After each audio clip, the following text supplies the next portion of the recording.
నమస్కారం సుమన్ టీవీ ప్రేక్షకులకి స్వాగతం. సుమన్ టీవీ ఇది సామాన్యుల అస్త్రం. నేను మీ జాహ్నవి. మనతో ఉన్నారు life coach, spiritual healer, tarot card reader, Vedic nutritionist మన వనజ రామిశెట్టి అక్క.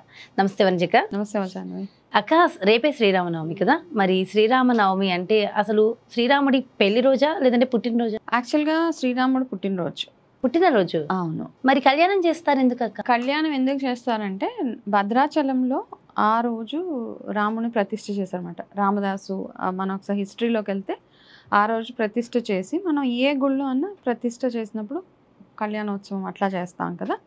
సో అట్లా అందుకని ఆ రోజు యాక్చువల్గా కళ్యాణం చేస్తారనమాట. అంటే రాముడు సీత ఇద్దరిని ప్రతిష్ఠ చేసి ఇద్దరు కలిసి అమ్మవారు ఆయన అవతారం కదా, ఆయన 7వ అవతారం కదా, విష్ణుమూర్తి 7వ అవతారం కాబట్టి ఇద్దరికి కలిపి ఆ రోజు భద్రాచలంలో స్టార్ట్ చేశారు కళ్యాణం. అట్లా అది అలా అందరూ కంటిన్యూ చేస్తారనమాట. ప్రతి గుళ్ళో ఆయన కళ్యాణం. యాక్చువల్గా ఏంటంటే ఇది ఆయన పుట్టినరోజు, రాముడు పుట్టినరోజు. అది వసంత నవరాత్రుల ఆఖరి రోజు, నవమి రోజు ఆయన పుడతారు. అది ఉగాది తర్వాత మొదలైన నవరాత్రుల్లో ఇది ఆఖరి రోజు. సో ఆ రోజు ఆయన పుట్టారు కాబట్టి యాక్చువల్గా బర్త్డే, పుట్టినరోజు. కానీ కళ్యాణం కూడా ఇలాగా అంటే మనం అదొక సెలబ్రేషన్లా చేయాలి కాబట్టి కళ్యాణం చేసి ఇద్దరికి అనమాట, అమ్మవారికి ఆయనకి, లక్ష్మీ అమ్మవారికి ఆయన విష్ణుమూర్తికి ఇద్దరికి కలిపి ఒక ఉత్సవం లాగా చేయాలి కాబట్టి వీళ్ళిద్దరు విష్ణుమూర్తి లక్ష్మీ అవతారం కాబట్టి ఆ రోజు చేస్తారు. ఓకే. అసలు ఏం చేయాలి ఆ రోజు? ఆచరించవలసిన విధి విధానాలు ప్రత్యేకించి ఏమైనా ఉన్నాయా? నార్మల్గానే ఇప్పుడు కళ్యాణం అవి ఎలా చేస్తామమ్మా మనం గుళ్ళలో, ప్రతి గుడిలో మనం చూస్తాం కళ్యాణం. యాక్చువల్లీ ఏంటంటే ఎవరికైనా పెళ్ళిళ్ళు కాలేదు అట్లా ఉంటారు కదా, వాళ్ళు కళ్యాణంలో పార్టిసిపేట్ చేస్తారు వెళ్ళి అనమాట. ఎక్కడైనా కళ్యాణం అవుతే అండ్ అదే మేము చేయిస్తాం కళ్యాణం అని మొక్కుకున్న వాళ్ళు ఉంటారు. ఎవరికైనా ఆడపిల్లలకి ఎవరికైనా పెళ్ళి డిలే అవుతుంటే కనుక, కాకపోతే ఈసారి వెళ్ళి కళ్యాణం దగ్గర కూర్చొని అక్కడ కళ్యాణం తలంబ్రాలు ఇస్తారు కదా, భద్రాచలం అయితే ముత్యాలు ఇస్తారనమాట.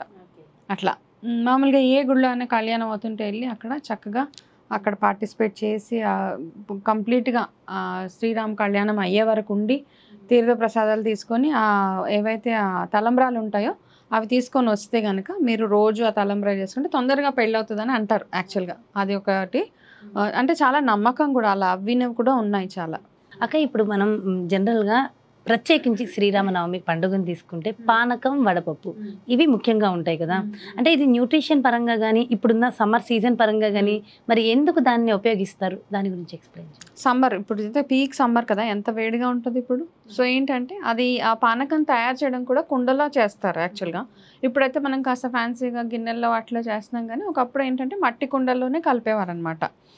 అయితే ఎలా చేస్తారంటే అది బెల్లం, ఐరన్, ఈ రిచ్ ఇన్ ఐరన్ కదా, ఆ నీళ్లు చల్లగా అవుతాయి, అందులో సొంటి వేస్తారు. ఓకే, ఇలాచి, యాలకులు ఇవన్నీ వేసి అది ఒక మంచి దీనిలాగా తయారు చేస్తారు కదా. కొంతమంది మిరియాలు కూడా వేస్తారు, కొంతమంది నార్మల్గా సొంటి వేస్తాం మనం.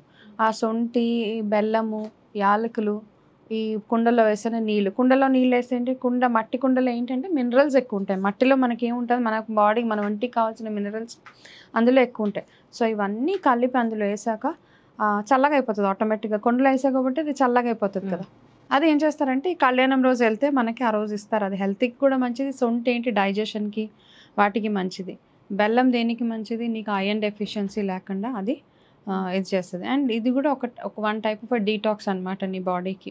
అండ్ బాడీని చల్లబరుస్తుంది. నీకు ఈ సమ్మర్ వెదర్ బాగా వేడి చేసేసి ఉంటుంది కదా, కళ్ళు మంటడం ఇవన్నీ ఉంటాయి. ఇది తాగితే ఏంటంటే బాడీ చల్లబడుతుంది అని అంటారనమాట. కొంచెం టేస్ట్. వడపప్పు నార్మల్గా ప్రసాదం లాగా పెడతాం మనం. ఎక్కడ చూసినా విష్ణుమూర్తికి నార్మల్గా మనం ఏకాదశి రెమెడీస్ చేసినా ఏం చేసినా విష్ణుమూర్తికి ఎల్లో కలర్ ఇది పెడతారు కాబట్టి వడపప్పు, పానకం, చలివిడి ఈ 3 పెడతారు. చలివిడి కూడా చలవ అంటారు నార్మల్గా. నువ్వు చూస్తే మనకి ఆడపిల్లకి పెళ్ళిళ్ళు అయినా కానీ అమ్మగారింటి నుంచి చలివిడి ఇచ్చి పంపిస్తారు, చలవ అని కదా, కడుపు చలవ అంటారు. అలా అని చలివిడి కూడా పెడతారనమాట. ఈ సీజన్కి బేస్ చేసుకుని మనం ఉగాదికి ఉగాది పచ్చడి తిన్నా, శ్రీరామనవమికి ఆ పానకం తాగిన అన్నీ అంటే ప్యాక్డ్ విత్ న్యూట్రిషన్ వాల్యూస్ అనమాట ఇవన్నీ. సో అందుకని ఇది తిన్నప్పుడు ఏంటంటే మనకు కొంచెం సెటిల్డ్గా ఉంటుంది బాడీ, కడుపులో కాస్త చల్లగా ఉండి మంచి సెటిల్డ్గా ఉంటుంది. ప్లస్ హెల్త్కి మంచిది, ఐరన్ డెఫిషియన్సీ, వీక్నెసెస్ రాకుండా ఉంటాయి. ఓకే, అంటే ఒకరోజు తాగితే వచ్చేస్తుందా అని అనొచ్చు. కాకపోతే ఏంటంటే ఆ ఒకరోజు మనం ఏంటంటే మెడిసిన్ కాబట్టి ఇవన్నీ మెడిసిన్ లాగే తీసుకోవాలి. మందులు ఎప్పుడు రోజు వేసుకోం కదా. సో మెడిసిన్ లాగే తీసుకోవాలి. బట్ రెగ్యులర్గా మన ఇంటేక్లో ఇది ఈ పండగ కాబట్టి, నవమి కాబట్టి ఇది ఒక ప్రొసీజర్ మనం ఫాలో అవుతున్నాం కాబట్టి ఇలా తాగాలి. బట్ అదర్వైజ్ రెగ్యులర్గా మనం తినే వాటిల్లో బెల్లం, డైలీ కాస్త బెల్లం యాడ్ చేసుకోవడము, తినే ఫస్ట్ ముద్దలో సొంటి అన్నం తినడము, నెయ్యి వేసుకొని సొంటి తినడము, యాలకులు ఒకటి యాడ్ చేసుకోవడము. మనం చూస్తూ ఉంటాం యాలకులు, ఒక లవంగా నోట్లో వేసుకుంటారు చాలామంది. ఓకే, అది ఒక మౌత్ ఫ్రెషనర్ లాగా ఇవి వాడతారు. కాకపోతే దాని వెనకాల ఉన్న ఎన్నో బెనిఫిట్స్ ఉన్నాయి, హెల్త్ రిలేటెడ్ బెనిఫిట్స్. సో వాటి వల్ల ఇవన్నీ మనం రెగ్యులర్గా యూజ్ చేయాలని అదొక ఇండికేషన్ అనమాట. ఆ ఒక్కరోజే కాకుండా రోజు మనం తినే డైలీ ఫుడ్లో ఇవన్నీ యాడ్ చేసుకుంటూ ఓకే వెళ్ళిపోతే హెల్త్కి మంచిది. ప్లస్ చలవ, ఈ సీజన్లో చలవ. వనజక్క అంటేనే రెమెడీస్ కదా. మరి శ్రీరామనవమి రోజు ప్రత్యేకించి ఏమైనా రెమెడీస్ ఉన్నాయా? యాక్చువల్గా ఇది లాస్ట్ డే కదా, మనకి వసంత నవరాత్రుల గురించి చెప్పుకున్నాం మనము. ఈ రోజు లాస్ట్ డే, వసంత నవరాత్రి లాస్ట్ డే. అయితే ఈరోజు చెప్పుకోదగ్గ అంటే అందరికీ ఆ దేవుడు ఆశీర్వాదాలు అందరికీ ఉంటాయి. సో శ్రీరామనవమితో పాటు వసంత నవరాత్రి ఆఖరి రోజు కాబట్టి అమ్మవారిని కూడా చక్కగా మనం దుర్గాదేవిని ఎంత బాగా కొలిస్తే అంత మంచిది. ప్లస్ ఈరోజు ఇందాక మనం మాట్లాడుకున్నట్టుగా ఎవరికన్నా మ్యారేజెస్ అవ్వకుండా ఉండి అట్లా ఉంటే కనుక ఈరోజు టెంపుల్కి వెళ్ళి మీరు ఏం చేస్తారంటే రాముడి దగ్గర, సీతారాముల దగ్గర చక్కగా మొక్కుకోండి. మీ పిల్లలకి కానీ మీకు ఎవరికైనా మ్యారేజ్ ఎవరికైతే అవ్వాలనుకుంటున్నా, ఎస్పెషల్లీ పేరెంట్స్కే బాధ పిల్లలకి పెళ్ళిళ్ళు అవ్వట్లేదు అని కదా.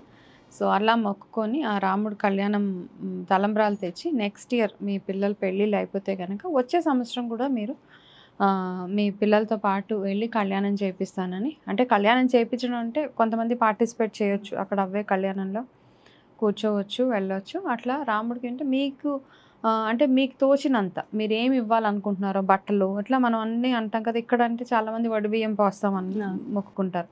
అట్లా మీకు ఏది తోస్తే అది అట్లా రాముడికి ఆ సీతకి దండం పెట్టుకొని చక్కగా మీ పిల్లల పెళ్ళిళ్ళు అయిపోవాలి అని అనుకోండి. అనుకుంటే హ్యాపీగా ఈసారి ఎస్పెషల్లీ అలా చేస్తే. ఒకప్పుడు అక్క అంటే కొంచెం ఒక 20 సంవత్సరాల క్రితం వెళ్తే శ్రీరామనవమి రోజు ఇసుని కర్రలు ఇచ్చేవారు కదా ఎక్కువగా. ఎండాకాలం అలాంటి అంతేనా?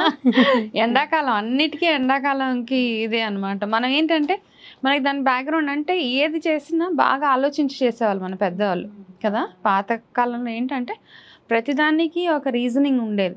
ఎందుకు ఇస్తున్నారు, మూఢనమ్మకాలు అనేస్తారు. కాకపోతే ఏంటంటే వేడి, ఎండ కాబట్టి అప్పుడు విసనకర్లే కదా, ఫ్యాన్స్, ఏసీస్ ఏమున్నాయి, అదొక మంచి ఇదనమాట. అట్లా ఇస్తే ఏమవుతుందంటే కూర్చుని వాళ్ళకి ఇబ్బంది లేకుండా చక్కగా అవును. మా చిన్నప్పుడు మేము గుడికి వెళ్తే మెయిన్ గా శ్రీరామనవమి రోజు విసనకర్రలు ఇచ్చేవారు. విసనకర్రలు పంచుతారు, ఇంకా చాలా ఉంటాయి, గాజులు, ముత్యాలు పంచుతారు. అట్లా మన స్తోమత ఎంత ఉంటే అంత. కాకపోతే ఈసారి వసంత నవరాత్రి లాస్ట్ డే అందరంటే మనం లాస్ట్ టైం చెప్పుకున్నాం, చక్కగా ఈ 9 days అయిపోయి ఈ రామనవమికి బుక్ రాయమని చెప్పాను. రామకోటి ఎన్ని రాస్తారో అన్ని తీసుకొచ్చి ఆ రాముడి దగ్గర పెట్టేసి కంటిన్యూ చెయ్యాలి అనుకున్న వాళ్ళు, ఇంకా ఈ రామకోటి డైలీ సంవత్సరం మొత్తం రాయాలి, మనకు సంవత్సరం అంతా బాగుండాలి అనుకునేవాళ్ళు మళ్ళీ మొదలు పెట్టండి. మళ్ళీ శ్రీరామనవమి నుంచి మొదలు పెట్టండి. రోజు రాయడం వల్ల మనకు వచ్చేది ఏమి అంటే నిజంగా ఓపిక ఉన్న వాళ్ళు చక్కగా రాయొచ్చు. అంటే ఒక లిమిటెడ్ నెంబర్ పెట్టుకోండి. కొంతమంది ముందే రోజుకి 1000 రాస్తాము, 2000 రాస్తాము అని అనేసుకుంటారు. అనుకొని వాళ్ళు చేయలేనప్పుడు బాధపడతారు. అట్లా ఒక లిమిటెడ్ నెంబర్ లైక్ 51, 101 పెట్టుకుంటే ఈజీగా రాసేయచ్చు రోజు. డైలీ రాస్తే ఏంటంటే ఎప్పుడు అంటారు చూడు, ఆ రామనామం అన్నిటి నుంచి మనల్ని ప్రొటెక్ట్ చేస్తుందని, అలా ఇది రాయండి చక్కగా. ఇయర్ మొత్తం అంటే వచ్చే శ్రీరామనవమి వరకు కంటిన్యూ చేసేయండి. ఇంకా సూపర్. అట్లా చేస్తే ఖచ్చితంగా మీ లైఫ్లో జరిగే మంచి మంచి చేంజెస్, అంటే మీకు వచ్చే ఆటంకాలు కూడా అలాగే తొలగిపోతాయి. మనం ఈ రాముడు గురించి, రామకోటి గురించి చాలా వీడియోస్లో మాట్లాడుకున్నాము. కాకపోతే నేను బాగా నమ్మే వాటిలో ఇదొకటి చాలా ఎఫెక్టివ్, చాలా పవర్ఫుల్.